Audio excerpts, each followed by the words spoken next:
Xo'p, hurmatli o'quvchilar, ana endi yuqoridagi oksidlanish qaytarilish reaksiyalariga neytral muhitda borayotganda koeffitsiyentlar tanlaymiz yarim reaksiyalar usuli bo'yicha. Kaliy nitrit plus margansovka hamda suv. Xo'p, bunda hosil bo'ladigan kaliy nitrat, pirolizit va kaliy OH. Endi ushbu oksidlanish qaytarilish jarayonida ionlarning o'zgarganlariga e'tibor qaratamiz. Mana NO2- anioni NO3 anioniga aylanishi uchun neytral muhitda xo'p nima qilish kerak? OH berish kerak, OH.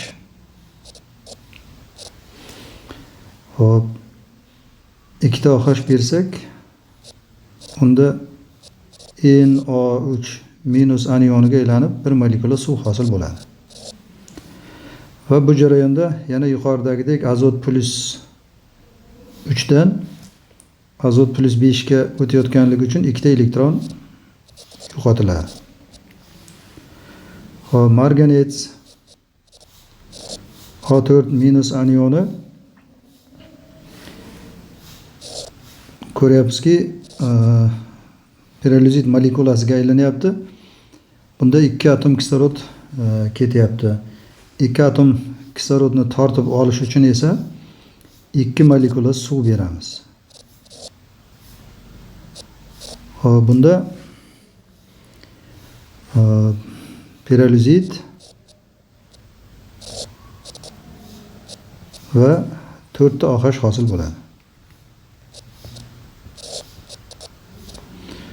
Bu jarayonda marganes plus 7 dan plus 4 ga o'tayotganligi uchun 3 ta elektron qabul qilinadi. Xo'p, qisqartirib almashtirib yozib olamiz 3 va 2. Va oldingi bajargan ishlarimizga mos holatda reaksiyani 3 va 2 larga ko'paytirib olamiz. 3 ta NO2-, 6 ta OH-,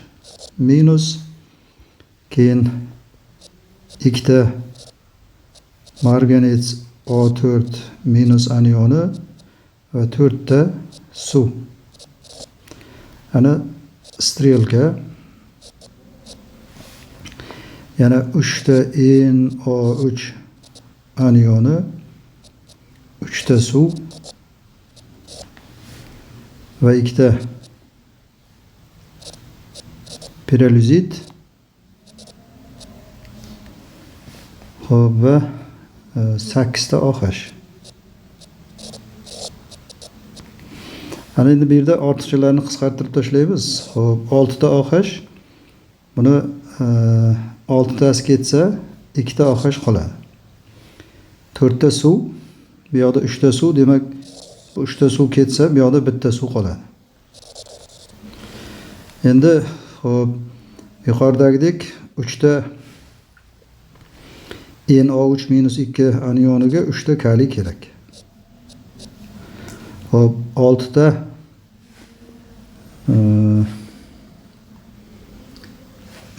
nimaga 2 ta marganets O4- anioniga 2 ta kaliy kationi kerak. Va jami bo'lib turib, bu tomonda 5 ta kaliy kationi kerak bo'lyapti. Mana bu tomonda esa 3 ta NO3 ga, o'ng tomonda 3 ta kaliy kationi kerak bo'ladi. Strelkani chap tomonida kaliy kationlari 5 ta, o'ng tomonda esa kaliy kationlari 3 ta bo'lib qolyapti. 2 ta kaliy kationi qolyapti va mana bu yerdagi 2 ta OH bilan birgalikda, mana 2 ta OH bilan birgalikda ular ikkita kaliy OH ni beradi.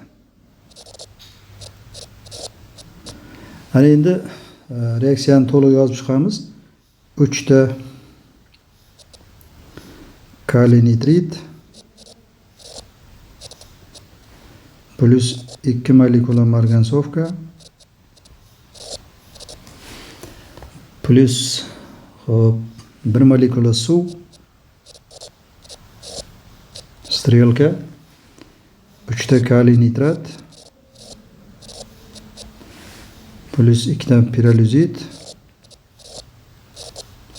va 2 ta kaliy OH.